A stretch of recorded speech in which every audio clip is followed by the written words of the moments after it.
हाँ जी गुड आफ्टरਨੂਨ। ਤੁਸੀਂ hopefully last ਵਾਲਾ YouTube ਵਾਲਾ ਲੈਕਚਰ ਦੇਖਿਆ ਹੋਣਾ। ਤਾਂ ਜਿਹੜਾ ਲਾਸਟ ਵਾਲਾ YouTube ਲੈਕਚਰ ਸੀਗਾ ਉਹਦੇ ਅੰਦਰ ਆਪਾਂ ਆਇਓਨਾਈਜੇਸ਼ਨ ਇੰਥੈਲਪੀ ਸਟਾਰਟ ਕੀਤਾ ਸੀਗਾ। ਜਿਹਨੂੰ ਨਹੀਂ ਯਾਦ ਮੈਂ ਥੋੜਾ ਜਿਹਾ ਦੱਸ ਦਿੰਦਾ। ਕਿਆ ਸੀਗਾ ਆਇਓਨਾਈਜੇਸ਼ਨ ਇੰਥੈਲਪੀ? ਕਿ ਅਗਰ ਕਿਸੇ ਆਈਸੋਲੇਟਿਡ ਗੈਸ਼ੀਅਸ ਐਟਮ ਦੇ ਵਿੱਚੋਂ ਇੱਕ ਇਲੈਕਟ੍ਰੋਨ ਬਾਹਰ ਕੱਢਣਾ ਹੈ ਤਾਂ ਕਿੰਨੀ એનર્ਜੀ ਲੱਗੇਗੀ, ਕਿੰਨੀ એનર્ਜੀ ਯੂਜ਼ ਹੋਏਗੀ, ਉਹਨੂੰ ਆਇਓਨਾਈਜੇਸ਼ਨ ਐਂਥੈਲਪੀ ਜਾਂ ਆਇਓਨਾਈਜੇਸ਼ਨ એનર્ਜੀ ਬੋਲਦੇ ਸੀਗੇ। ਯਾਦ ਹੈ ਨਾ? ਮੇਰੇ ਕੋਲ ਕੋਈ ਮੈਟਲ ਹੈ, ਮੰਨ ਲਓ। ਪਹਿਲੀ ਗੱਲ ਤਾਂ ਇਹ ਐਟਮ ਗੈਸ 'ਚ ਹੋਣਾ ਚਾਹੀਦਾ, ਠੀਕ ਹੈ, ਗੈਸ ਫਾਰਮ 'ਚ। ਤਾਂ ਜੇ ਇਹਦੇ ਵਿੱਚੋਂ ਇਲੈਕਟ੍ਰੋਨ ਬਾਹਰ ਨਿਕਲ ਜਾਏਗਾ ਤਾਂ ਇਸ 'ਤੇ ਐਮ ਪੋਜ਼ੀਟਿਵ ਚਾਰਜ ਬਚਿਆ ਰਹਿ ਜਾਏਗਾ। ਤਾਂ ਐਮ ਗੈਸ ਤੋਂ ਬਣ ਗਿਆ ਐਮ ਪੋਜ਼ੀਟਿਵ ਗੈਸ ਔਰ ਇੱਕ ਇਲੈਕਟ੍ਰੋਨ ਬਾਹਰ ਚਲਾ ਗਿਆ। ਤਾਂ ਇਸ ਚੀਜ਼ ਤੋਂ ਇਹ ਦੋਨੋਂ ਬਣਨ 'ਚ ਜਿੰਨੀ એનર્ਜੀ ਲੱਗੀ ਉਸ એનર્ਜੀ ਨੂੰ ਬੋਲਦੇ ਨੇ ਆਇਓਨਾਈਜੇਸ਼ਨ એનર્ਜੀ, ਹੈ ਨਾ। ਇਹਦੇ ਬਾਰੇ ਇੰਪੋਰਟੈਂਟ ਗੱਲਾਂ ਕੀ ਸੀਗੀਆਂ? ਇਹ ਐਬਜ਼ੋਰਬ ਹੁੰਦੀ ਹੈ। ਐਬਜ਼ੋਰਬ ਹੋਣ ਵਾਲੀ એનર્ਜੀ ਦਾ ਸਾਈਨ ਪੋਜ਼ੀਟਿਵ ਰਹਿੰਦਾ ਹੁੰਦਾ ਹੈ। ਇਹਦਾ ਸਿੰਬਲ ਹੁੰਦਾ ਡੈਲਟਾ ਐਚ ਦੇ ਪੈਰ 'ਚ ਆਈ। ਉਸ ਤੋਂ ਬਾਅਦ ਇਹਦੇ ਯੂਨਿਟਸ ਹੁੰਦੇ ਨੇ ਕਿਲੋ ਜਾਊਲ ਪਰ ਮੋਲ। ਆਪਾਂ ਇਹ ਗੱਲਾਂ ਕੁਝ ਲਾਸਟ ਕਲਾਸ 'ਚ ਡਿਸਕਸ ਕੀਤੀਆਂ ਸੀਗੀਆਂ। ਬਹੁਤ ਬਹੁਤ ਇੰਪੋਰਟੈਂਟ ਟੌਪਿਕ ਹੈ ਇਹ, ਠੀਕ ਹੈ। ਤਾਂ ਅੱਜ ਦਾ ਆਪਾਂ ਟੌਪਿਕ ਸਟਾਰਟ ਕਰਦੇ ਹਾਂ। ਹੈਡਿੰਗ ਲਿਖ ਲਓ ਫਟਾਫਟ। Factors affecting ionisation energy. मैंने शॉर्ट फॉर्म च आई लिख लूँगा, थोड़ा टाइम बचेगा। कॉन्सैप्ट से ज़्यादा ध्यान देवांगे आप। फैक्टर्स अफेक्टिंग आयोनाइजेशन एनर्जी, ठीक है। ਤੁਹਾਨੂੰ पेपर 'ਚ ਆਏਗਾ, ਤੁਹਾਨੂੰ पेपर 'ਚ ਕਿਵੇਂ ਆਏਗਾ? ਦੋ ਅਲੱਗ-ਅਲੱਗ ਤਰ੍ਹਾਂ ਦੇ ਐਲੀਮੈਂਟਸ ਦੇ ਦੇਣਗੇ। ਕਹਿਣਗੇ ਦੱਸੋ ਕਿਹਦੀ ਆਇਓਨਾਈਜੇਸ਼ਨ એનર્ਜੀ ਜ਼ਿਆਦਾ ਹੈ, ਕਿਹਦੀ ਆਇਓਨਾਈਜੇਸ਼ਨ એનર્ਜੀ ਘੱਟ ਹੈ। ਤਾਂ ਉੱਥੇ ਤੁਸੀਂ ਇਹਦੇ ਕੁਝ ਕਨਸੈਪਟ ਤੁਹਾਨੂੰ ਪਤਾ ਹੋਣਾ ਚਾਹੀਦਾ ਵੀ ਕਿਹੜੀ ਚੀਜ਼ਾਂ ਨਾਲ ਆਇਓਨਾਈਜੇਸ਼ਨ એનર્ਜੀ ਵੱਧਦੀ ਹੈ ਜਾਂ ਘਟਦੀ ਹੈ। ਆਪਾਂ ਉਹ ਡਿਸਕਸ ਕਰਾਂਗੇ, ਠੀਕ ਹੈ। Factors affecting ionisation energy. ਇਹਦੇ ਅੰਦਰ ਸਭ ਤੋਂ ਪਹਿਲਾ ਫੈਕਟਰ ਲਿਖੋ ਸਾਈਜ਼ ਆਫ ਦਾ ਐਟਮ। ਬਹੁਤ ਵਾਰ ਤੁਹਾਡਾ ਜਿਹੜਾ ਕੁਐਸਚਨ ਹੈ ਉਹ ਸਾਈਜ਼ ਦੇਖ ਕੇ ਹੀ ਹੋ ਜਾਏਗਾ। ਸਾਈਜ਼ ਆਫ ਦਾ ਐਟਮ ਜਿਹੜਾ ਪਹਿਲਾ ਪੁਆਇੰਟ ਹੈ, ਠੀਕ ਹੈ। ਜ਼ੀਨੀਆ ਜਸਟ ਇੱਥੋਂ ਸਟਾਰਟ ਕਰ ਲਓ। Factors affecting ionisation energy. ਇਹਦੇ ਅੰਦਰ ਜਿਹੜਾ ਪਹਿਲਾ ਫੈਕਟਰ ਹੈ, ਕਿਹੜੀ ਚੀਜ਼ ਦੇ ਨਾਲ ਆਇਓਨਾਈਜੇਸ਼ਨ એનર્ਜੀ ਚੇਂਜ ਹੁੰਦੀ ਹੈ? ਪਹਿਲਾ ਫੈਕਟਰ ਹੈ ਸਾਈਜ਼ ਆਫ ਦਾ ਐਟਮ। ਸਿਰਫ ਆ ਦੋ ਚੀਜ਼ਾਂ ਲਿਖ ਲਓ। ਅੱਛਾ, ਹੁਣ ਯਾਰ ਇੱਕ ਗੱਲ ਸੋਚ ਕੇ ਦੇਖੋ। ਅਗਰ ਐਟਮ ਛੋਟਾ ਹੋਏਗਾ, ਠੀਕ ਹੈ, ਤਾਂ ਉਹਦਾ ਜਿਹੜਾ ਨਿਊਕਲੀਅਸ ਹੈ ਉਹ ਇਲੈਕਟ੍ਰੋਨਸ ਦੇ ਨੇੜੇ ਹੈ, ਸਹੀ ਹੈ। ਤਾਂ ਨਿਊਕਲੀਅਸ ਇਲੈਕਟ੍ਰੋਨਸ ਦੇ ਨੇੜੇ ਹੈ, ਇਹਦਾ ਮਤਲਬ ਨਿਊਕਲੀਅਸ ਨੇ ਇਲੈਕਟ੍ਰੋਨ ਨੂੰ ਬਹੁਤ ਸਟਰੋਂਗ ਤਰੀਕੇ ਦੇ ਨਾਲ ਪਕੜ ਕੇ ਰੱਖਿਆ ਹੋਇਆ। ਉਹ ਇਲੈਕਟ੍ਰੋਨ ਨੂੰ ਜਾਣ ਨਹੀਂ ਦੇ ਰਿਹਾ, ਹੈ ਨਾ। ਪਰ ਅਗਰ ਸਾਈਜ਼ ਬਹੁਤ ਬੜਾ ਹੈ ਤਾਂ ਨਿਊਕਲੀਅਸ ਆਖਰੀ ਇਲੈਕਟ੍ਰੋਨ ਤੋਂ, ਆਪਾਂ ਇਲੈਕਟ੍ਰੋਨ ਤਾਂ ਆਖਰੀ ਕੱਢਣਾ ਹੁੰਦਾ ਬਾਹਰ, ਤਾਂ ਅਗਰ ਸਾਈਜ਼ ਬਹੁਤ ਬੜਾ ਹੈ ਤਾਂ ਜਿਹੜਾ ਨਿਊਕਲੀਅਸ ਹੈ ਉਹ ਆਖਰੀ ਇਲੈਕਟ੍ਰੋਨ ਤੋਂ ਬਹੁਤ ਦੂਰ ਹੈ। ਇਹਦਾ ਮਤਲਬ ਉਹ ਜਿਹੜਾ ਆਖਰੀ ਇਲੈਕਟ੍ਰੋਨ ਹੈ ਉਸ 'ਤੇ ਨਿਊਕਲੀਅਸ ਦੀ ਫੋਰਸ ਜ਼ਿਆਦਾ ਨਹੀਂ ਲੱਗ ਰਹੀ, ਤਾਂ ਉਸ ਇਲੈਕਟ੍ਰੋਨ ਨੂੰ ਰਿਮੂਵ ਕਰਨਾ ਥੋੜ੍ਹਾ ਜਿਹਾ ਸੌਖਾ ਹੋਏਗਾ। ਇੰਨੀ ਗੱਲ ਅੰਡਰਸਟੈਂਡ ਕਰ ਰਹੇ ਹੋ? ਜਿਹੜੇ ਛੋਟੇ ਸਾਈਜ਼ ਦੇ ਐਟਮ ਹੁੰਦੇ ਨੇ ਉਸ 'ਚੋਂ ਇਲੈਕਟ੍ਰੋਨ ਰਿਮੂਵ ਕਰਨਾ ਮੁਸ਼ਕਿਲ ਹੁੰਦਾ, ਕਿਉਂਕਿ ਨਿਊਕਲੀਅਸ ਦੇ ਨੇੜੇ ਇਲੈਕਟ੍ਰੋਨ ਹੁੰਦੇ ਨੇ ਤਾਂ ਫੋਰਸ ਇਲੈਕਟ੍ਰੋਨ ਦੇ ਬਹੁਤ ਸਟਰੋਂਗ ਲੱਗ ਰਹੀ ਹੁੰਦੀ ਹੈ ਨਾ। ਪਰ ਜਿਹੜੇ ਬੜੇ ਸਾਈਜ਼ ਦੇ ਐਟਮ ਹੁੰਦੇ ਨੇ ਉਸ 'ਚੋਂ ਇਲੈਕਟ੍ਰੋਨ ਨੂੰ ਰਿਮੂਵ ਕਰਨਾ ਕੰਪੈਰੀਟਿਵਲੀ ਈਜ਼ੀ ਹੁੰਦਾ ਹੈ, ਠੀਕ ਹੈ ਜੀ। ਆਇਓਨਾਈਜੇਸ਼ਨ એનર્ਜੀ ਕੀ ਹੈ? ਉਹੀ એનર્ਜੀ ਜਿਹੜੀ ਰਿਮੂਵ ਕਰਨ 'ਤੇ ਲੱਗੇਗੀ। ਤਾਂ ਜਿੱਥੇ ਇਲੈਕਟ੍ਰੋਨ ਆਰਾਮ ਨਾਲ ਨਿਕਲ ਜਾਏਗਾ, ਥੋੜ੍ਹੀ ਜਿਹੀ એનર્ਜੀ ਨਾਲ ਸਾਡਾ ਕੰਮ ਸਰ ਜਾਏਗਾ। ਜਿੱਥੇ ਇਲੈਕਟ੍ਰੋਨ ਨਿਊਕਲੀਅਸ ਨੇ ਬਹੁਤ ਸਟਰੋਂਗਲੀ ਹੋਲਡ ਕੀਤਾ ਹੋਇਆ ਹੈ ਉੱਥੇ ਕਾਫੀ એનર્ਜੀ ਦੇਣੀ ਪਏਗੀ ਤਾਂ ਇਲੈਕਟ੍ਰੋਨ ਬਾਹਰ ਜਾਏਗਾ। ਇੰਨੀ ਗੱਲ ਸਮਝ ਆ ਰਹੀ ਹੈ ਨਾ? ਇਹੀ ਮੇਨ ਗੱਲ ਹੈ। ਪਹਿਲਾਂ ਸਾਈਜ਼ ਆਫ ਦਾ ਐਟਮ ਦੇ ਅੰਦਰ ਪੁਆਇੰਟ ਲਿਖੋ ਫਟਾਫਟ। As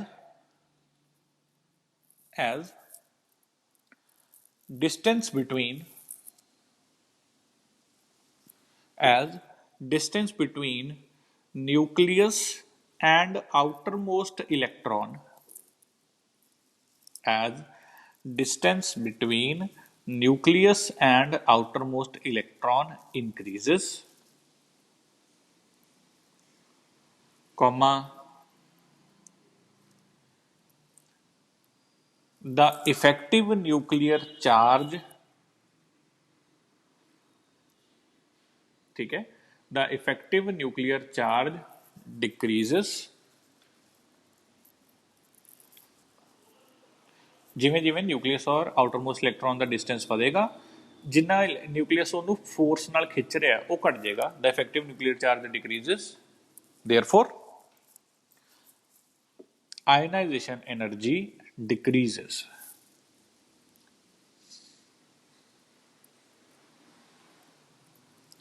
therefore ionization energy decreases या एवें therefore ionization energy decreases यही सेम चीज मैं एक छोटे जे पॉइंट से भी लिखा देना it is easier to remove electron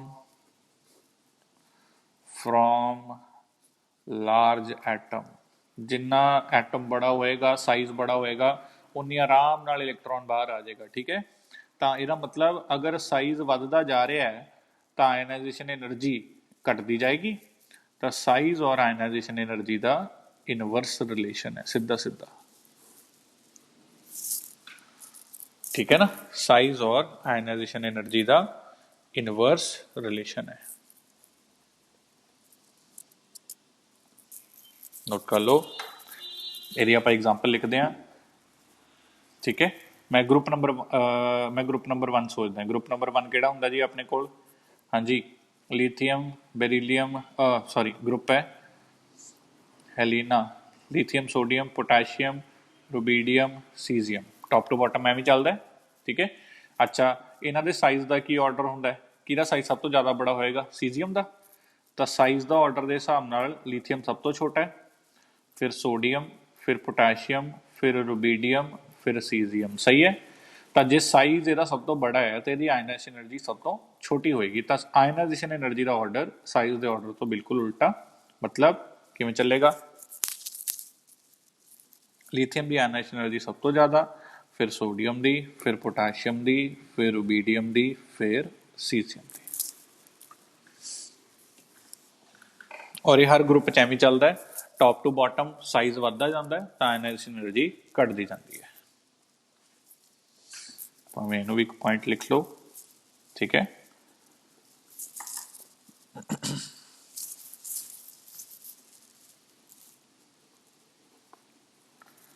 top to bottom size increases the ionization energy decreases note करो फटाफट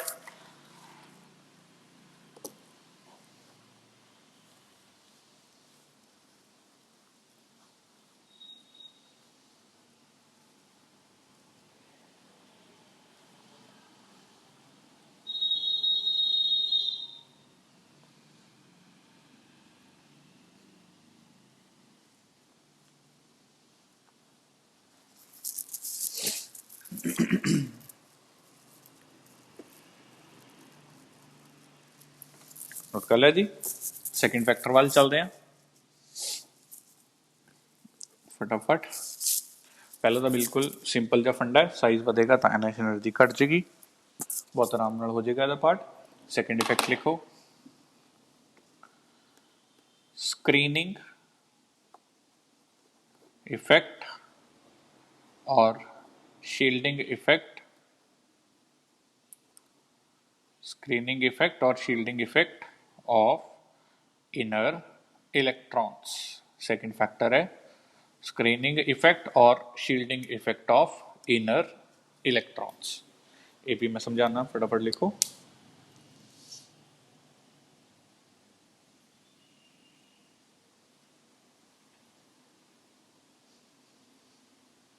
स्क्रीनिंग इफेक्ट और shielding effect of inner electrons हुण ना एक गल समझो देखो हाले नोट नहीं करना मैं रफ च बना रहा हाले मान लो मेरे को कोई न्यूक्लीयस है जी और न्यूक्लीयस च प्रोटॉन्स पे ने सही है हुण प्रोटॉन मिल के इत्थे बाहर मान लैने 3 शैल हैं ठीक है इत्थे इलैक्ट्रॉन पे है जिन्हों आपां हटाना है क्योंकि आप हमेशा आखिरी शैल के इलैक्ट्रॉन हटाने हैं अंदर भी इलैक्ट्रॉन भरे पे हैं पहले शैल भरनगे तां ही तीजे शैल वाल जाएगा इधर भी इलैक्ट्रॉन भरे पे हैं है ना हुण जिहड़ा आ वाला इलैक्ट्रॉन है अगर देखा जाए तो न्यूक्लीयस इनू मिल के अंदर नू खिंच रहा है ना कितनी फोर्स नाल खिंच रहा है जिन्ने न्यूक्लीयस दे कोल प्रोटॉन्स है यानी कि Z फोर्स नाल खिंच रहा है प्रोटॉन मिल के खिंच रहे हैं ठीक है हुण आपां की करदे हां आपां जिवें जिवें प्रोटॉन वधी जाणगे ਇਹਦੀ अंदर ਨੂੰ फोर्स ਵਧੀ जाएगी अंदर ਨੂੰ फोर्स ਵਧੀ जाएगी तो मतलब क्या हो रहा है ਇਹਦਾ ठीक है कि ਇਹ इलैक्ट्रॉन होर स्ट्रोंगली न्यूक्लीयस वाल खिंचिया जाएगा तो ਇਹਨੂੰ रिमूव करना उन्ना ही मुश्किल है सिंपल जी गल है पर आ ਜਿਹੜੇ अंदर वाले इलैक्ट्रॉन्स ने अंदर वाले इलैक्ट्रॉन्स भी तो इनू रिपेल कर रहे हैं इस डायरेक्शन च क्यों? इलैक्ट्रॉन और इलैक्ट्रॉन तो सेम चार्ज है ना, तो आप पढ़ते हैं रूल कि सेम चार्ज एक दूजे को रिपैल करते हैं। तो आ ਜਿਹੜੇ इनर इलैक्ट्रॉन्स है, इनर इलैक्ट्रॉन्स ये मिल के आउटरमोस्ट इलैक्ट्रॉन ਨੂੰ रिपैल करते हैं, बाहर ਨੂੰ ਧੱਕਣ ਦੀ कोशिश करते हैं, ਇਹਨੂੰ ਨਿਊਕਲੀਅਸ ਤੋਂ ਜਾਂ ਇਹਨੂੰ ਐਟਮ ਚੋਂ ਕੱਢਣ ਦੀ कोशिश करते हैं। ठीक है ना।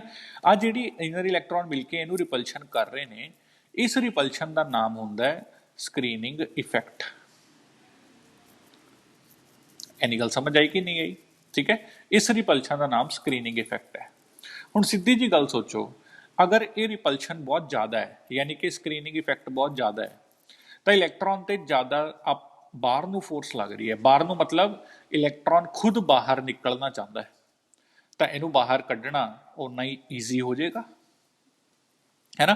थोड़ी जी आयनाइजेशन एनर्जी नाल ही साडा काम सर जाएगा, क्योंकि इलैक्ट्रॉन नूं थोड़ी जी आयनाइजेशन एनर्जी चाहिए है और आराम नाल बाहर आ जाएगा। आ सारे इलैक्ट्रॉन मिलके अपनी हेल्प कर रहे हैं इनू बाहर कढ़न च। सही है ना पार्ट? और अगर किते स्क्रीनिंग इफेक्ट यानी कि जिहड़ी रिपल्शन है ये घट है, तो इसका मतलब सारी मेहनत सानू करनी पएगी इलैक्ट्रॉन नूं बाहर कढ़न च। अंदर वाले इलैक्ट्रॉन की बहुत लो रिपल्शन है या बहुत लैस रिपल्शन है, ये गल समझ आई। तो सारी मेहनत असी किस टर्म्स से करांगे? एनर्जी दे के। किहड़ी एनर्जी? Ionisation energy. तो उस केस से आयनाइजेशन एनर्जी ज़्यादा होएगी, ज़्यादा एनर्जी देनी पएगी तो इलैक्ट्रॉन बाहर आएगा। अगर अंदर वाले इलैक्ट्रॉन मिलके बहुत रिपल्शन कर रहे हैं तो इलैक्ट्रॉन आराम नाल बाहर आ जाएगा, थोड़ी जी एनर्जी नाल ही अपना काम सर जाएगा। Ionisation energy will be less if screening effect is more, यानी कि अगर रिपल्शन बहुत है तो आयनाइजेशन एनर्जी आपां नूं घट देनी पएगी। और अगर ये रिपल्शन घट है तो सारा काम सानू ही करना पएगा, तो सानू आयनाइजेशन एनर्जी काफ़ी ज़्यादा देनी पएगी तो इलैक्ट्रॉन बाहर आएगा। देखो ये कॉन्सैप्ट बहुत कॉम्प्लीकेटेड ने, but at the same time बहुत ईजी भी ने अगर इनू एक लॉजिक दे नाल सोचा जाए। आ इलैक्ट्रॉन भी मिलके इनू रिपैल करने बाहर नूं तक रहे हैं, असी थोड़ी जी एनर्जी दित्ती तां भी बाहर आ जाएगा, काम सर गया। अगर इन्हां दी रिपल्शन लैस है तो सारे का सारा काम सानू करना पएगा, तो इनू काफ़ी ज़्यादा आयनाइजेशन एनर्जी देनी पएगी। इतना समझ आया? यानी कि स्क्रीनिंग इफेक्ट अगर ज़्यादा है, रिपल्शन ज़्यादा है, तो आयनाइजेशन एनर्जी लो है। ठीक है, और अगर ये रिपल्शन घट है तो आयनाइजेशन एनर्जी हाई है। ये गल पता लग रही है या नहीं लग रही? ठीक है, आ स्क्रीनिंग इफेक्ट नूं तो देखो इलैक्ट्रॉन ते Z फोर्स इधर नूं लग रही है, स्क्रीनिंग इफेक्ट उन्होंने बाहर नूं भेज रहे, तो कुल मिला के ओवरऑल फोर्स कितनी लगी? इन्ना तो तुसीं फिजिक्स पढ़ लिया होना ना। एक वैक्टर इस डायरेक्शन च Z, एक वैक्टर दूसरी डायरेक्शन च स्क्रीनिंग इफेक्ट, इन्हू इदा साई नाल रिप्रजेंट कर दे। ठीक है, तो ओवरऑल कितनी फोर्स लग रही है? Z माइनस साई, ओवरऑल यही फोर्स लग रही होएगी। ठीक है, बस सिंपल जा फंडा है। ये गल समझ आई ना। तो अगर इलैक्ट्रॉन की रिपल्शन बहुत ज़्यादा है तो आपां थोड़ी जी एनर्जी नाल काम सर जाएगा। अगर इलैक्ट्रॉन की रिपल्शन इस इलैक्ट्रॉन नूं घट है तो आपां काफ़ी एनर्जी देनी पएगी। पॉइंट समझ आया? फटाफट आ जो मैं बनाया इनू नोट करो। ठीक है, फिर नाल लिख लो Z effective equal to Z minus,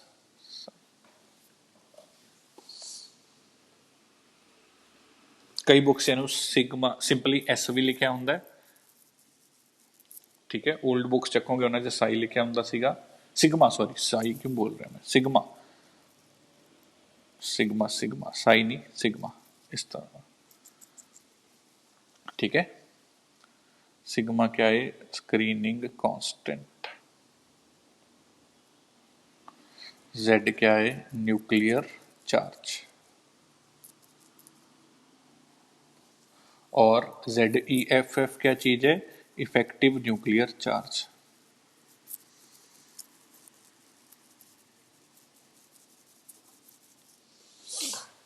देखो ये चैप्टर थोड़ा जा टेढ़ा है, थोड़ा जा चीज़ों को याद भी करना पैंदा, समझना भी पैंदा है। ठीक है, बट असी करनी है कोशिश इनू पूरा याद करन दी, ताई मार्क्स आएंगे। नोट करो जल्दी जल्दी।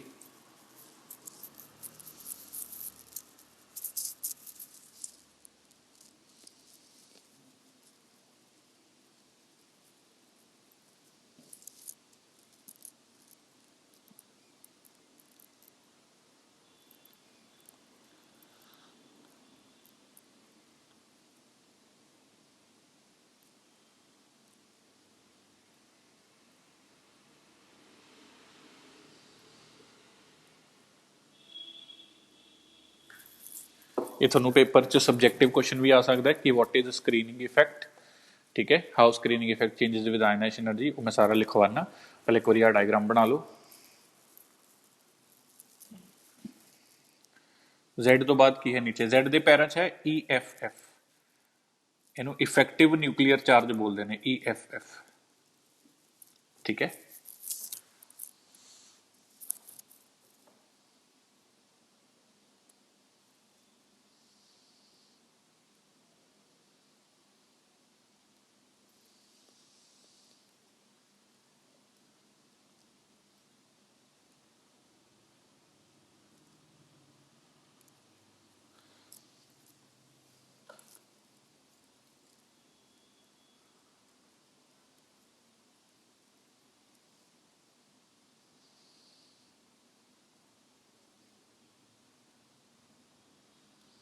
लिखो ये नाल ही पॉइंट्स की फॉर्म च लिखना अपने, इन्हें पार्ट नोट कर लिया। देखो माड़ा जा, the repulsion to outermost electron, the repulsion to outermost electron by inner electrons, the repulsion to outermost electron by inner electron is known as shielding effect,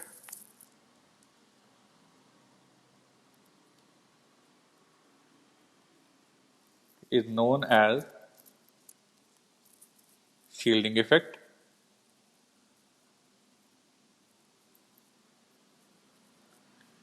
अगली लाइन से लिखो, as shielding effect increases,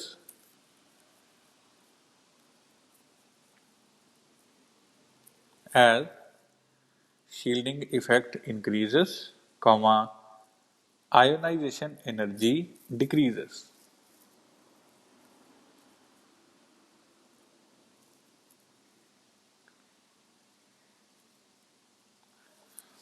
अगर यह repulsion काफ़ी ज़्यादा करनगे तो electron को हटाना बहुत ईजी है। तो as shielding effect increases ionization energy decreases, या सिंपल लिख लो shielding effect inversely proportional to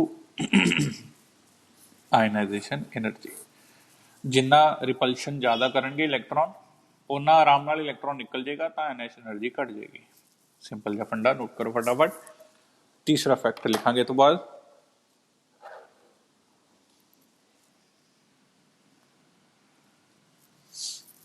तीसरा factor penetration effect of electrons. Penetration effect of electrons, penetration effect of electrons. हुण देखो ਇਹਦਾ क्या मतलब है, अगर इलैक्ट्रॉन ना दूसरे शैल च पिया है और तीसरे शैल च पिया है, तो मैनू पता भी तीसरा शैल दूर है और दूसरा शैल नेड़े है, तो मैं आराम दे नाल दस सकदा भी जिन्ना दूर होएगा उस चों इलैक्ट्रॉन आराम नाल निकल जाएगा, फिर कोई बहुत बड़ा काम नहीं रहिंदा। बट अगर इलैक्ट्रॉन मान लो दो इलैक्ट्रॉन पए ने, दोनों तीसरे शैल दे अंदर ने, बट एक 3s शैल च पिया, एक 3d शैल च पिया, तीजा शैल नंबर सेम है, शैल नंबर 3 है, पर एक 3s शैल च पिया, एक 3d शैल च पिया। थोड़ा एग्जामिनर पूछे भी किस चो इलैक्ट्रॉन रिमूव करना ईजी होएगा या किस चो इलैक्ट्रॉन रिमूव करना डिफिकल्ट होएगा, किहदी आयनाइजेशन एनर्जी लो होएगी, किहदी हाई होएगी, तो उत्थे पेनिट्रेशन इफेक्ट का कंसैप्ट लगता है। पेनिट्रेशन क्या चीज़ होंदी है, ठीक है, कि इलैक्ट्रॉन न्यूक्लियस दे किन्ने नेड़े तक चला गया। इन्नी गल समझ आ रही है, इलैक्ट्रॉन न्यूक्लियस दे किन्ने नेड़े तक चला गया, उन्होंने पेनिट्रेशन बोलते हैं। हुण जिहड़ा एस सब शैल हुंदा है, एस सब शैल न्यूक्लियस दे सब तो नेड़े रहिंदा है। मतलब अगर मैं तीजे की गल करा, तीजा शैल है, तीजे च 3s हुंदा, 3p हुंदा, 3d हुंदा, तो जिहड़ा 3s है ये न्यूक्लियस दे सब तो नेड़े होएगा। उस तो बाद पेनिट्रेशन हुंदी है p सब शैल दी, तो 3p न्यूक्लियस दे सेकंड नंबर ते नेड़े होएगा, 3s न्यूक्लियस दे सब तो नेड़े होएगा तीसरे शैल दी अगर मैं गल कर रहे हैं, तो 3p उस तो बाद होएगा, और फिर पेनिट्रेशन आती है d दी, डी उस तो बाद होएगा, एफ उस तो बाद होएगा। इन्नी गल समझ आ रही है? हुण मान लो इलैक्ट्रॉन मैंने 3s ਦੇ ਵਿੱਚੋਂ ਰਿਮੂਵ ਕਰਨਾ ਹੈ और 3p ਦੇ ਵਿੱਚੋਂ ਰਿਮੂਵ ਕਰਨਾ ਹੈ। ਦੋਨੋਂ ਤੀਸਰੇ ਸ਼ੈਲ ਦੇ ਹੈ, ਪਰ ਜਿਹੜਾ 3s ਵਾਲਾ ਹੈ ਇਹ ਨਿਊਕਲੀਅਸ ਦੇ ਨੇੜੇ ਹੈ, ਮਤਲਬ ਇਹਨੂੰ ਨਿਊਕਲੀਅਸ ਨੇ ਸਟਰੋਂਗਲੀ ਪਕੜ ਕੇ ਰੱਖਿਆ ਹੋਇਆ ਹੈ, ਤਾਂ ਇਹਨੂੰ ਰਿਮੂਵ ਕਰਨਾ ਮੁਸ਼ਕਿਲ ਹੈ, मतलब ਇਹਦੀ ਆਇਨਾਈਜੇਸ਼ਨ એનર્ਜੀ ਵਿਲ ਬੀ ਹਾਈ। ਇਹ ਗੱਲ ਪਤਾ ਲੱਗੀ? ਜਿਹੜਾ 3p ਹੈ, ਹੁਣ ਮੈਂ 3s ਤੇ 4s ਨੂੰ ਕੰਪੇਅਰ ਕਰ ਰਿਹਾ, ਫਿਰ ਤਾਂ ਸਾਫ਼ ਹੀ ਪਤਾ ਲੱਗ ਰਿਹਾ 4s फोर्थ शैल च है, 3s थर्ड शैल च है, तो फोर्थ शैल वाला दूर है तो उन्होंने रिमूव करना ईजी है। बट अगर मैं 3s ਤੇ 3p ਨੂੰ ਕੰਪੇਅਰ ਕਰਾਂ ਤਾਂ ਕਨਸੈਪਟ ਲੱਗੇਗਾ ਪੈਨੀਟ੍ਰੇਸ਼ਨ ਦਾ। ਆਪਾਂ ਕਹਾਂਗੇ ਕਿ s ਦੀ ਪੈਨੀਟ੍ਰੇਸ਼ਨ ਜ਼ਿਆਦਾ ਹੁੰਦੀ ਹੈ, ਯਾਨੀ ਕਿ s ਨਿਊਕਲੀਅਸ ਦੇ ਕੋਲ ਹੁੰਦਾ ਹੈ, ਤਾਂ ਜੇ ਨਿਊਕਲੀਅਸ ਦੇ ਨੇੜੇ ਹੈ ਤਾਂ ਉਹਦੇ ਤੇ ਫੋਰਸ ਬਹੁਤ ਲੱਗ ਰਹੀ ਹੋਏਗੀ, ਤਾਂ ਉਹਨੂੰ ਰਿਮੂਵ ਕਰਨਾ is difficult, so ionization energy is high. ਇਹ ਪੂਰਾ ਕਨਸੈਪਟ ਸਮਝ ਆਇਆ? देखो पेनीट्रेशन सब तो ज़्यादा एस दी होंगी है, सब तो नेड़े हो गया एस, फिर पी, फिर डी, फिर एफ, सही है। तो आयनाइजेशन एनर्जी जो जिन्ने नेड़े आ उन्ना रिमूव करना मुश्किल है, तो आयनाइजेशन एनर्जी भी एवं चलेगी, एस दी सब तो ज़्यादा, फिर पी, फिर डी, फिर एफ, ठीक है ना। 4s और 4d चो किस चो इलैक्ट्रॉन डिफिकल्ट है? 4s, क्योंकि वो न्यूक्लीयस के नेड़े है, 4d न्यूक्लीयस तो थोड़ा जिहा दूर है। एवं क्यों? एस की पेनीट्रेशन ज़्यादा होंगी है, डी की पेनीट्रेशन घट होंगी है। इन्ना पार्ट समझ आ रहा कि नहीं आ रहा? ठीक है, इतने लिखो माड़ा जा, ये बारे पॉइंट लिखते हैं आप फटाफट। पहले तो वही सिंपल लिखते हैं, ठीक है। तो पेनीट्रेशन जी पावर है इन्हां दी वो किस तरह नाल चलती है? S greater than P greater than D greater than F. S nucleus के नेड़े तक पेनीट्रेट कर पाता है, न्यूक्लीयस के नेड़े होंदा एस, ठीक है। अगली लाइन लिखो, this means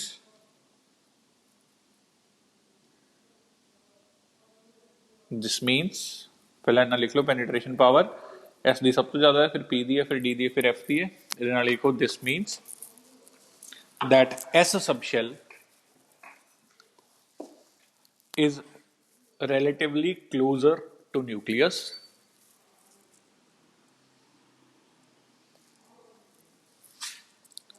this means that S subshell is relatively closer to nucleus, therefore it is difficult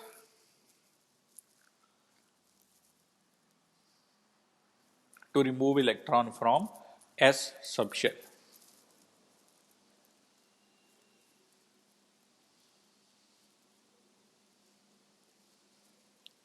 ठीक है, therefore it is difficult to remove electron from S subshell. Penetrate करके मतलब न्यूक्लियस के सब तो नेड़े। हाँ जी, तो यदा आयनाइजेशन एनर्जी मैं बोल सकते हैं कि penetration power is directly proportional to ionization energy. जिन्ना न्यूक्लियस के नेड़े जाई जाएगा उन्ना उन्होंने रिमूव करना मुश्किल है, उन्नी आयनाइजेशन एनर्जी बढ़ती जाएगी। या फिर आयनाइजेशन एनर्जी का ऑर्डर लिखो जो पेनीट्रेशन का ऑर्डर है, एस फिर पी फिर डी फिर एफ। नोट करो जल्दी जल्दी।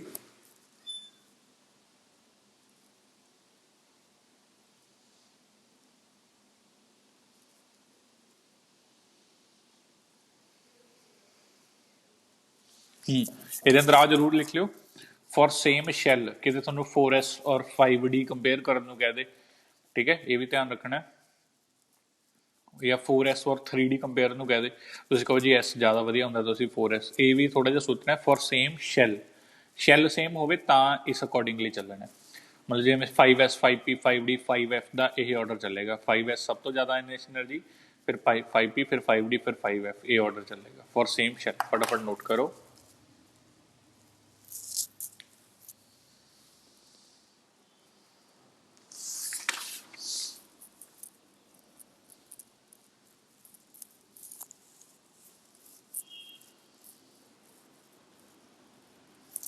ठीक है जी, फोर्थ पॉइंट और जेड़ा सब तो ज़्यादा एक तरह नाल कह लो कि काफ़ी ज़्यादा इंपॉर्टेंट पॉइंट है, फोर्थ पॉइंट लिखो इलेक्ट्रॉनिक कॉन्फ़िगरेशन।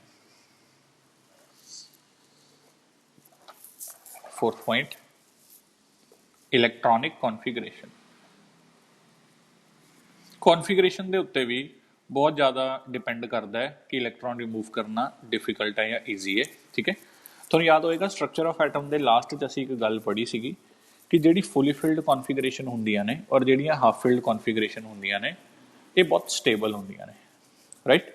तो मतलब कोई अगर फुली फिल्ड कॉन्फिगरेशन है किसी की, वो स्टेबल का मतलब क्या है कि वो ऑलरेडी बहुत वधिया स्टेट च है, वो इलैक्ट्रॉन नूं हुण हटाना नहीं चाहेगा, उन्होंने कोई लोड़ ही नहीं है इलैक्ट्रॉन हटाने की, वो ऑलरेडी स्टेबल है, ना तो इलैक्ट्रॉन हटाना चाहेगा ना इलैक्ट्रॉन गेन करना चाहेगा, है ना। तो जिहड़ी चीज़ ऑलरेडी स्टेबल है उस चों इलैक्ट्रॉन रिमूव करना, फिलहाल आप रिमूव करने वाला पढ़ रहे हैं, उस चों इलैक्ट्रॉन रिमूव करना बहुत मुश्किल है। तो इस करके ਉਹਦੀ आयोनाइजेशन एनर्जी बहुत हाई होएगी। ठीक है ना, जिमें किसी के अंदर P6 कॉन्फिगरेशन है, P6 मतलब फुली फिल्ड P ऑर्बिटल, तो ਉਹਦੀ आयोनाइजेशन एनर्जी बहुत हाई होएगी। या किसी के अंदर P3 कॉन्फिगरेशन है, P3 मतलब half filled P orbital, P च 1 तो 6 जा सकते हैं, तो हाफ किन्ने जा सकते हैं 3, तो हाफ फिल्ड P ऑर्बिटल भी बहुत स्टेबल होएगी, तो ਉਹਦੀ आयोनाइजेशन एनर्जी बहुत हाई होएगी। इन्नी गल समझ आ रही है।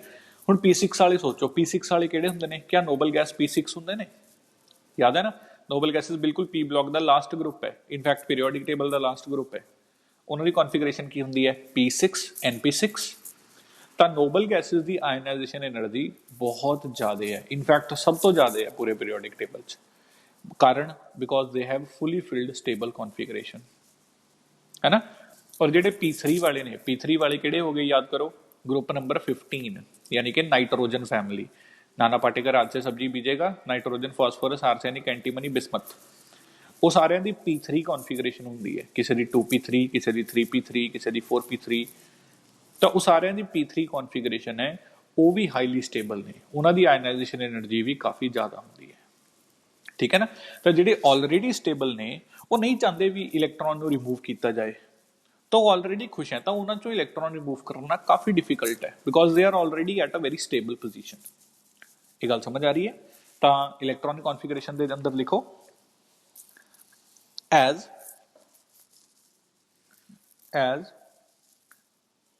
half filled and fully filled electronic configurations, या subshells लिखो, as half filled and fully filled subshells are highly stable, as fully filled and half filled subshells are highly stable, therefore it is very difficult to remove electron from them, therefore it is very difficult to remove electrons from them, and hence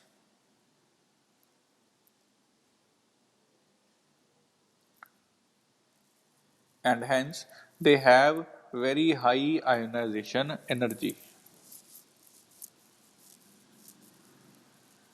It is very difficult to remove electrons from them, and hence they have very high ionization energy.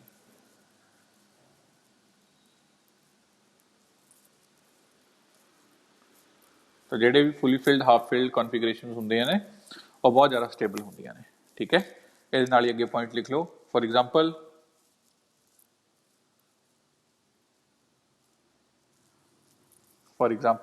noble gases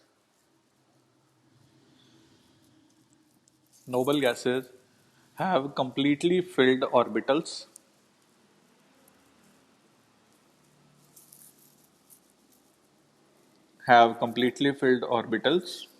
so their ionization energy is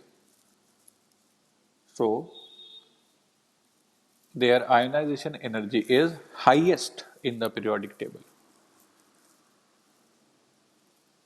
So their ionization energy is highest in the periodic table.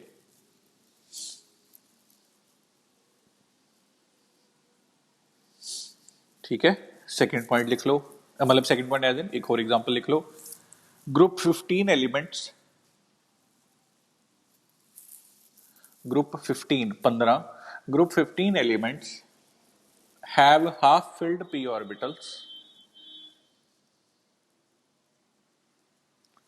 Group 15 elements have half filled p orbitals. Therefore,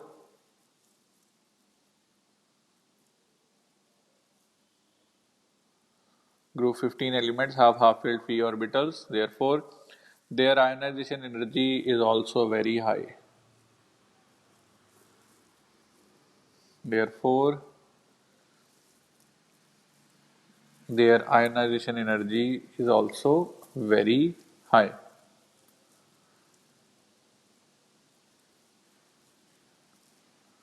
तो उन्होंने ionization energy भी काफ़ी ज़्यादा होती है group number 15 elements की, ठीक है। अच्छा, इन्ना पार्ट समझ आ रहा है ना। ये 4 पॉइंट्स बहुत इंपॉर्टेंट है, ठीक है। साइज ये अंदर आ भी लिख लो यार भावें, ionization energy directly proportional to stable configuration. जिन्नी कॉन्फिगरेशन स्टेबल होएगी उन्नी आयनाइजेशन एनर्जी ज़्यादा होएगी, ठीक। तो अगर मैं समरी लिखनी होवे, अज आप जो भी हाले तक किया है बहुत बहुत इंपॉर्टेंट है, ठीक है। जिमें जिमें साइज बढ़ता जाएगा आयनाइजेशन एनर्जी घटती जाएगी, इनवर्सली प्रोपोर्शनल, ठीक है। उस तो बाद जिमें जिमें शील्डिंग इफेक्ट रिपल्शन बढ़ती जाएगी आयनाइजेशन एनर्जी घटती जाएगी, शील्डिंग इफेक्ट आ गया, सही है जी। उस तो बाद जिमें जिमें पेनिट्रेशन पावर बढ़ती जाएगी आयनाइजेशन एनर्जी बढ़ती जाएगी, पेनिट्रेशन पावर, सही है जी। और लास्ट जिन्नी कॉन्फिगरेशन स्टेबल होएगी उन्नी आयनाइजेशन एनर्जी बढ़ती जाएगी। ये हुण थोनों टिप्स ते याद होना चाहिए, टिप्स ते लिखो फटाफट सारा कुछ।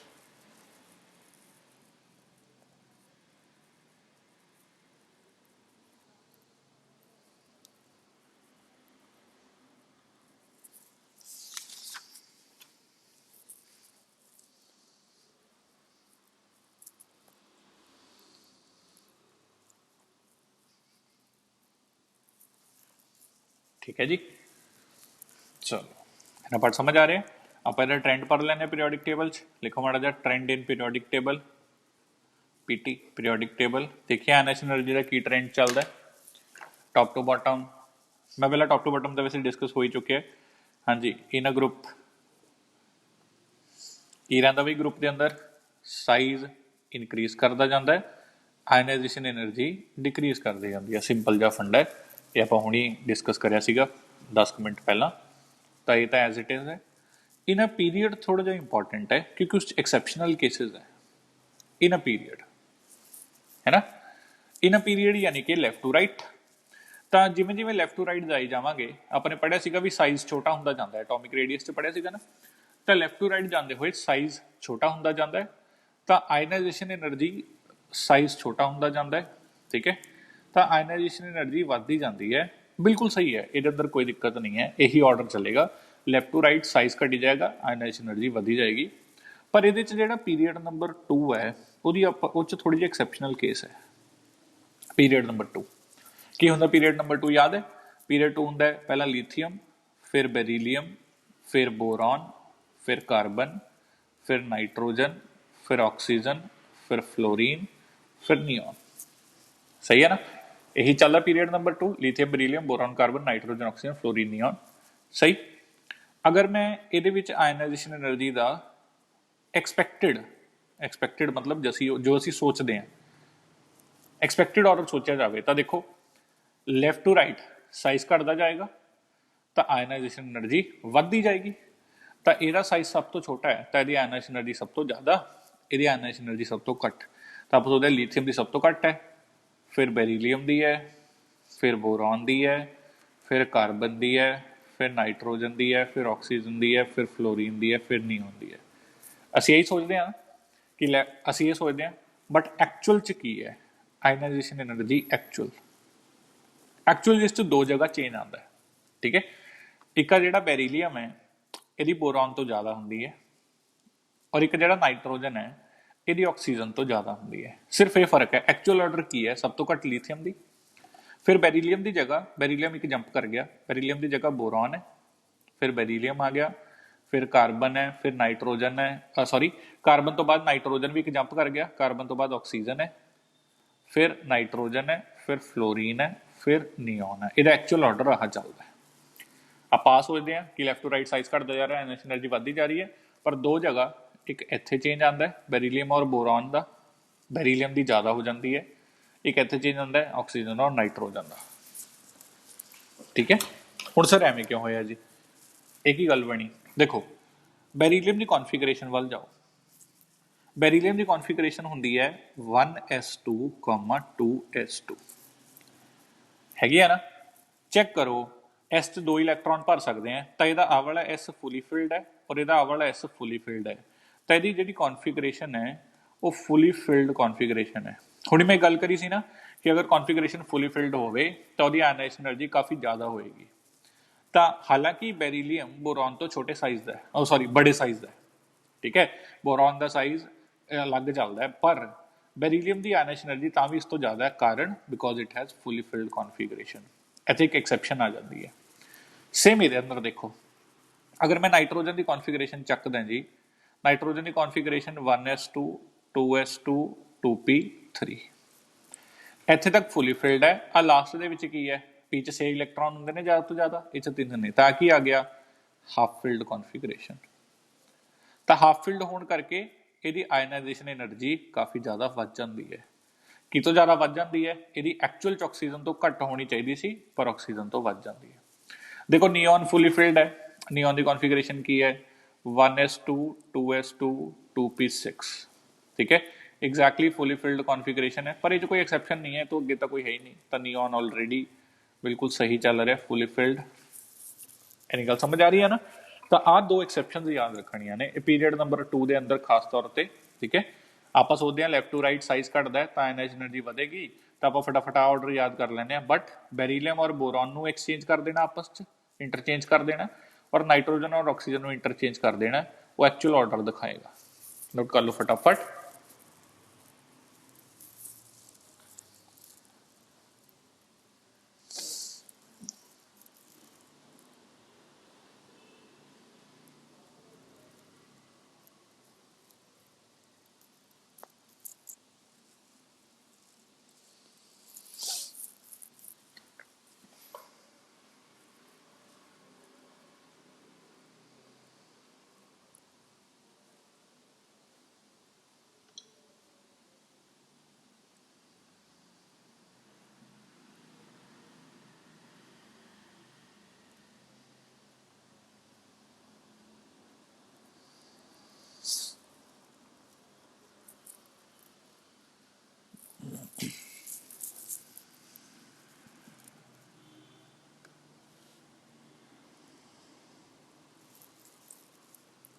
नोट कर लिया जी, ठीक है। फटाफट ਆਪਾਂ ਅੱਜ ਦੇ ਲਾਸਟ ਟੌਪਿਕ ਵੱਲ ਵਧਦੇ ਹਾਂ, ਔਰ ਆਇਨਾਈਜ਼ੇਸ਼ਨ એનર્ਜੀ ਦਾ ਵੀ ਇੱਕ ਤਰ੍ਹਾਂ ਦਾ ਲਾਸਟ ਟੌਪਿਕ ਹੀ ਹੈ। ਹੈਡਿੰਗ ਲਿਖੋ successive ionization enthalpy. Successive ionization enthalpy. Successive का मतलब होंदा है एक तो बाद एक, ठीक है, स्टैप वाइज। हुण ना कई बार बच्चे दिमाग च आंदा भी सर क्या जी इको इलैक्ट्रॉन हटाना होंदा है, भी जिवें एक इलैक्ट्रॉन हटाता वो हो गई आयनाइजेशन एनर्जी। सर मैं एक इलैक्ट्रॉन हटाने तो बाद दूजा भी हटाना है हुण, ठीक है ना। तो इवें दी चीज़ नूं सक्सैसिव आयनाइजेशन एनर्जी बोलते हैं, एक तो बाद एक। मतलब कोई एलीमेंट है उस तो तुसीं पहलां एक इलैक्ट्रॉन हटाता, वो आयनाइजेशन एनर्जी होगी, फिर एक इलैक्ट्रॉन हटाने तो बाद दूजा इलैक्ट्रॉन हटाता, वो होगी सैकेंड आयनाइजेशन एनर्जी, फिर तीजा इलैक्ट्रॉन हटाता, वो होगी थर्ड आयनाइजेशन एनर्जी। जे होर हटाने चाहते हो मान लो चौथा इलैक्ट्रॉन हटाता, वो होगी फोर्थ आयनाइजेशन एनर्जी। तो जी एक तो बाद एक आयनाइजेशन एनर्जी आती है, इनू इकट्ठे बोलते हैं सक्सैसिव आयनाइजेशन एनर्जी, ठीक है। ये काम कित्थे करदी है? क्या सर एक्चुअल एक तो बाद एक इलैक्ट्रॉन हटते हैं? हुण जिवें एलूमीनीयम है, एलूमीनीयम के उत्ते +3 चार्ज होंदा है। हुण +3 चार्ज आने के लिए उन्होंने 3 इलैक्ट्रॉन हटाने पैणगे। कदे भी एवें नहीं हुंदा भी तीनों इलैक्ट्रॉन इकट्ठे ही निकल गए बाहर, पहला एक निकलता है एलूमीनीयम के उत्ते +1 चार्ज आता है, फिर दूजा इलैक्ट्रॉन निकलता है एलूमीनीयम के उत्ते +2 चार्ज आता है, ਫਿਰ ਤੀਜਾ ਇਲੈਕਟ੍ਰੋਨ ਨਿਕਲਦਾ ਹੈ, ਐਲੂਮੀਨੀਅਮ ਦੇ ਉੱਤੇ +3 ਚਾਰਜ ਆਉਂਦਾ ਹੈ। ਤਾਂ ਇਹ ਵੀ ਇੱਕ ਤਰ੍ਹਾਂ ਨਾਲ ਸਕਸੈਸਿਵ ਆਇਓਨਾਈਜੇਸ਼ਨ ਐਂਥੈਲਪੀ ਹੋਗੀ, ਇੱਕ ਤੋਂ ਬਾਅਦ ਇੱਕ ਆਇਓਨਾਈਜੇਸ਼ਨ એનર્ਜੀ ਆਏਗੀ। ਇੰਨੀ ਗੱਲ ਸਮਝ ਆ ਰਹੀ ਹੈ? ਠੀਕ ਹੈ।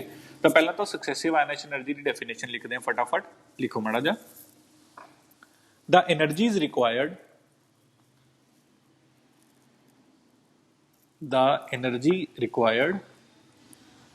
energies ਲਿਖੋ ਕਿਉਂਕਿ ਇਹ ਚ ਕਈ એનર્ਜੀਜ਼ ਆਣਗੀਆਂ ਨਾ। ਪਹਿਲੇ ਸਟੈਪ ਦੀ ਆਪਣੀ ਆਇਓਨਾਈਜੇਸ਼ਨ એનર્ਜੀ ਹੋਏਗੀ, ਦੂਜੇ ਦੀ ਅਲੱਗ ਹੋਏਗੀ, ਤੀਜੇ ਦੀ ਅਲੱਗ ਹੋਏਗੀ ਆਇਓਨਾਈਜੇਸ਼ਨ એનર્ਜੀ। ਤਾਂ the energies required to remove subsequent electron, subsequent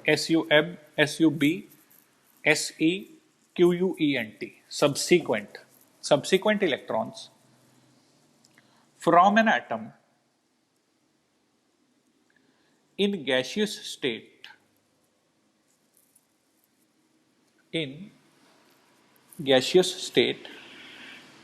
is known as, या are कई energies हैं तो are known as successive ionization energies या successive ionization enthalpies।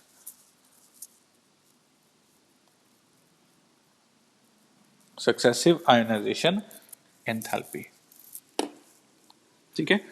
जिमें मेरे को कोई M तो मैटल है जी, मैटल ने इलैक्ट्रॉन लूज किया, ये बन गया M positive gas plus electron, है ना।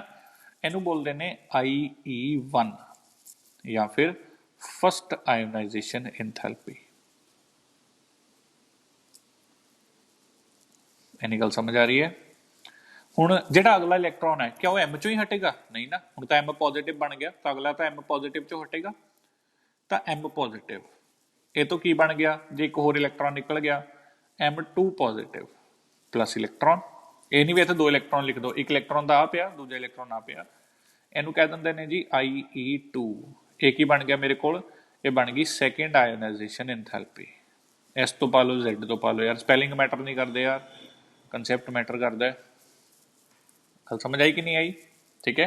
इन्हें तीजा भी हटाना, मान लो हुण तीजा M2 पॉजिटिव चों निकलेगा, ये नहीं भी M नूं दुबारी चक के M नूं लिख दो M3 पॉजिटिव सीधा ही, वो तो फिर वही गल होगी ना, एक ही करके हटाना। हुण ये चों तीजा निकलेगा, M2 पॉजिटिव तो बन गया M3 पॉजिटिव, इलैक्ट्रॉन बाहर चला गया, इनू बोलते हैं जी IE3 या फिर थर्ड आयनाइजेशन एंथैल्पी। इस तरह नाल चलता रहता, एक तो बाद एक थर्ड आयनाइजेशन एंथैल्पी, मैं तो लिख दिना एंड सो ऑन। इस तरह नाल चलता रहेगा, जिन्हें हटाने हैं। वैसे एवं होंगे 3-4 तो बाद ज़्यादा कोई इलैक्ट्रॉन हटते नहीं, ठीक है।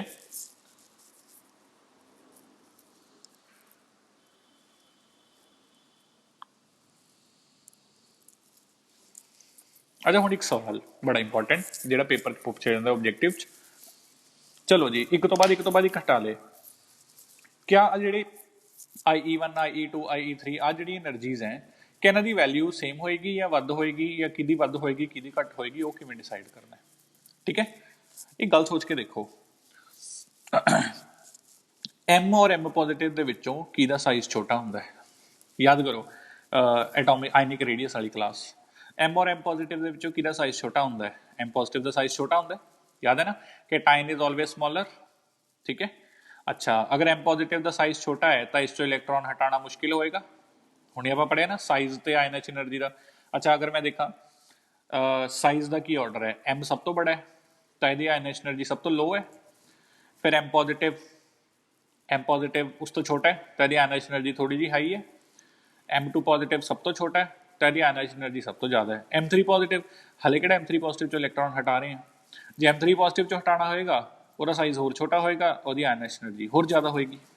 ਇਹ ਗੱਲ ਸਮਝ ਆਈ ਨਾ। ਤਾਂ ਜਿਹੜਾ ਆਇਨਾਈजेशन એનર્ਜੀ ਦਾ ਆਰਡਰ ਰਹਿੰਦਾ ਹੈ ਨਾ, ਸਕਸੈਸਿਵ ਆਇਨਾਈजेशन એનર્ਜੀ ਦਾ ਆਰਡਰ, ਉਹ ਜਿਵੇਂ ਜਿਵੇਂ ਇਲੈਕਟ੍ਰੌਨ ਕੱਢੀ ਜਾਓ ਉਨਾ ਹੋਰ ਮੁਸ਼ਕਿਲ ਹੋ ਜਾਂਦਾ ਇਲੈਕਟ੍ਰੌਨ ਨੂੰ ਬਾਹਰ ਕੱਢਣਾ, ਕਿਉਂਕਿ ਸਾਈਜ਼ ਛੋਟਾ ਹੁੰਦਾ ਜਾਂਦਾ। ਗੱਲ ਸਮਝ ਆ ਰਹੀ ਹੈ ਕਿ ਨਹੀਂ ਆ ਰਹੀ? ਮੈਂ ਇੱਕ ਹੋਰ ਐਗਜ਼ਾਮਪਲ ਨਾਲ ਵੀ ਸਮਝਾਉਂਗਾ, ਪਰ ਹਲੇ ਹਮੇਸ਼ਾ ਸਕਸੈਸਿਵ ਆਇਨਾਈजेशन એનર્ਜੀ ਵੱਧਦੀ ਜਾਂਦੀ ਹੈ। ਹੋਰ ਮੁਸ਼ਕਿਲ ਹੈ ਤਾਂ ਜ਼ਿਆਦਾ એનર્ਜੀ ਦੇਣੀ ਪਏਗੀ। तो यदा ऑर्डर की चलेगा, IE3 सब तो ज़्यादा है, IE2 उस तो घट है, IE1 उस तो घट है। जो साइज़ का ऑर्डर देखना है तो देखो ਇਹਦਾ साइज सब तो छोटा है, ਇਹਦਾ साइज सब तो बड़ा है। तो M2 पॉजिटिव का साइज सब तो छोटा है, फिर M पॉजिटिव का साइज है, फिर M का साइज है। ठीक है ना। और बड़े चो इलैक्ट्रॉन रिमूव करना ईजी रहता है तो यदि आयनाइजेशन एनर्जी लो है, छोटे चो इलैक्ट्रॉन रिमूव करना डिफिकल्ट रहता है तो यदि आयनाइजेशन एनर्जी हाई है। ਇਹਨੂੰ ਇਸ ਐਂਗਲ ਤੋਂ ਦੇਖ ਲਓ, ਭਾਵੇਂ ਇਹਨੂੰ ਨਿਊਕਲੀਅਰ ਚਾਰਜ ਤੋਂ ਦੇਖ ਲਓ, ਉਹਦਾ ਸਾਰਾ ਕੁਝ ਯਾਰ ਵਾਪਸ ਹੀ ਰਿਪੀਟ ਹੋਈ ਜਾਏਗਾ। ਇੱਕ ਵਾਰ ਆਹ ਚੀਜ਼ ਸਭ ਤੋਂ ਇੰਪੋਰਟੈਂਟ ਹੈ, ਕੁਐਸਚਨ ਇਸ ਚੀਜ਼ ਤੋਂ ਆਣਾ ਹੈ, ਠੀਕ ਹੈ।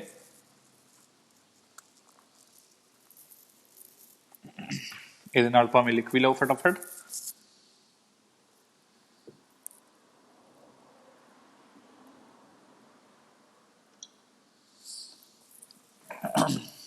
लिखो, with removal of each successive electron, with removal of each successive electron, comma, with removal of each successive electron, comma, size of ion keeps on decreasing, with the removal of each successive electron, size of ion keeps on decreasing. Effective nuclear charge keeps on increasing. Effective nuclear charge keeps on increasing. Therefore,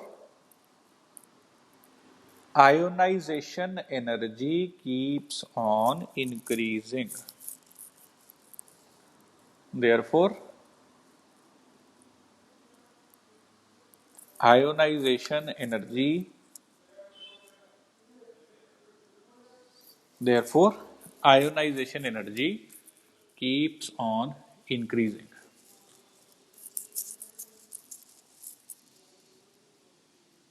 ठीक है जी।